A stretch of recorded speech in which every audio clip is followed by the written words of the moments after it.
Good evening, everyone. This is Robin, your chalk couture designer. I am coming to you on Black Friday evening. It's been a while since I've been online, and I had a thought of a project that I wanted to work on. I have some old slate that I picked up. Somebody had bought a bunch of slate. Somebody was taking off probably an old barn roof or something and had all this slate left over, and that'd be a perfect surface to try to chalk on.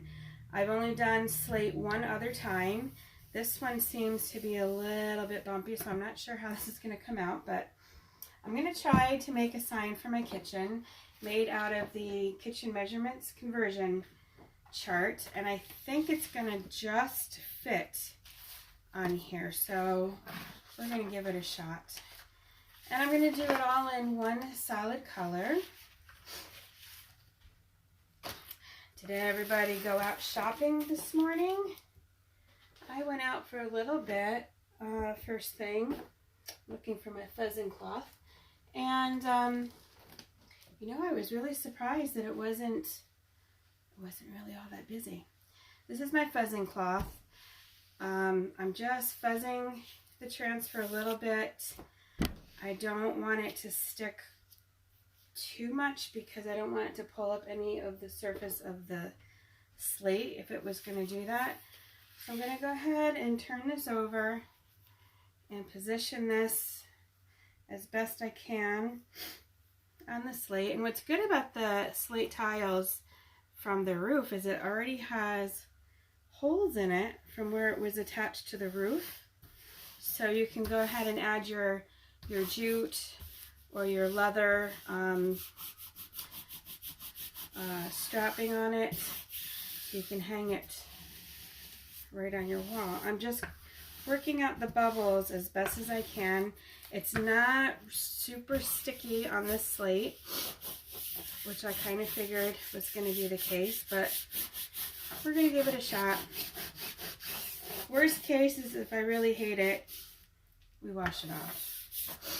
It's not permanent until I seal it. That's the beauty of working on the slate, on anything with the chalking.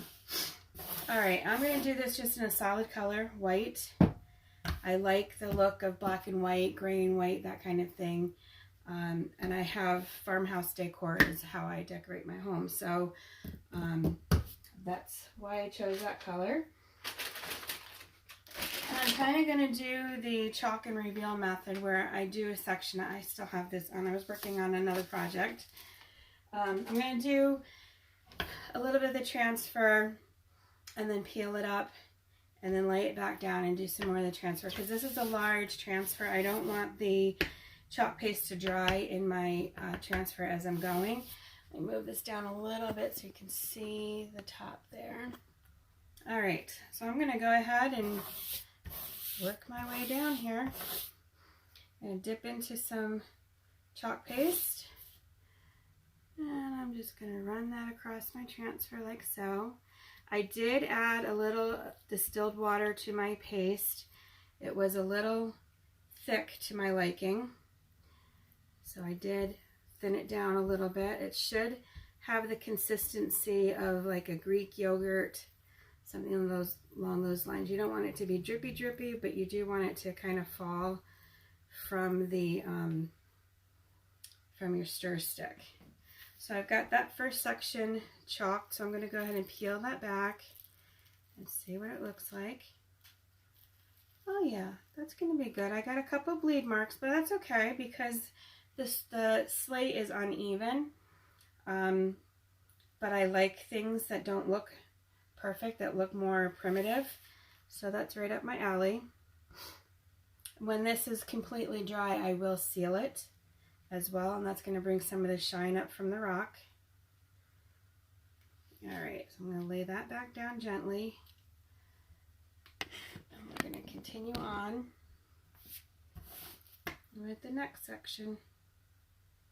I'm going to just do the same process. You can feel the bumps of the rock underneath there. That's okay if you're not going for perfection. It's homemade. I don't expect perfection. I don't want perfection, quite honestly. I don't want it to look like it came off of a factory line. I want it to look homemade. It is homemade.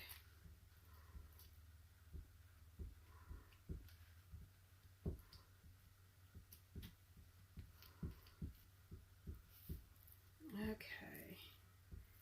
I did see that I went over the hole in the stone, so we probably have a lead mark there too, but like I said, that's okay. Pull that back. Now normally I would work to remove a lot of my excess. Now there's some bleed marks there, but when this is dry, I'll go in and clean that up with a Q-tip.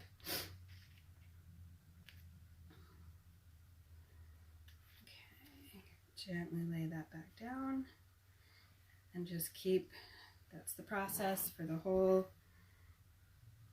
transfer. Just work my way down. And you probably can find slate that might be a little bit more uniform as far as not so many nooks and crannies. This one does have quite a few nooks and crannies in it. That's why it's not going to be a perfect image. But I knew that going into it, so it's all good. So if you went out shopping, I hope everybody got what they wanted. I was really shocked at how quiet the stores were this morning. They were not crowded at all. I think that just goes to show how many people are really shopping online. This is looking pretty good. Not bad for being an uneven surface here. All right, I just have the bottom part to do. I'm getting a little sloppy with my paste. I did go to the craft stores today. I got some deals on craft supplies. I had to increase my inventory on iron-on vinyl. I've been doing a lot of projects for Christmas. So I was using up all my vinyl. I replaced that. They had some, I think the craft stores had better deals than the Walmarts did. We did go to Target. I got a couple of things there, but nothing really major that I had to have. Okay, we'll finish up this bottom section. I normally would scrape off the excess, but because this is uneven, it's kind of hard to do that. And I can feel, I know where I'm bleeding at, so I don't want to make it worse by trying to remove a lot of excess. Okay, and I'm getting my fingers covered again. If you're not getting dirty while you're crafting, you're not doing it right. Okay, let me raise this up a little bit more. We're going to peel that from the bottom. Alright, I'm going to set my transfer to the side here because that has to be washed. Let me clean up my... This is cute. I like it, even with the little boo-boos in there that I'll take care of. That's okay.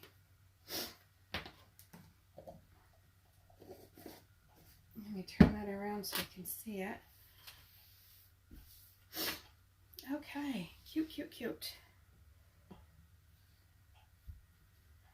All right, this is my kitchen conversion chart. What do you think? There's holes. Where are the holes? Right here. On either side, there's holes right there. So I'll run some jute through there and hang this on my kitchen wall.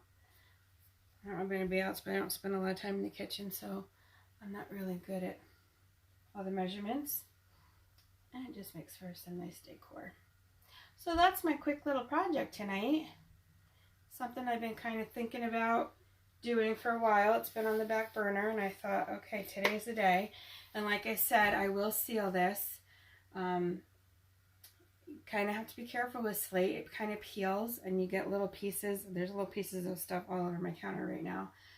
But once I seal that, that should stop any of the splintering of the slate. But that's probably a 100-year-old slate right there that came off an old barn. So I just repurposed it. Anyway, I hope everybody had a great Thanksgiving and you had a good Black Friday. I know there's more sales coming up. There's Small Business Saturday coming and Cyber Monday. So, yeah, then rake up the savings while you can. Have a great evening, and we will talk to y'all soon. Bye.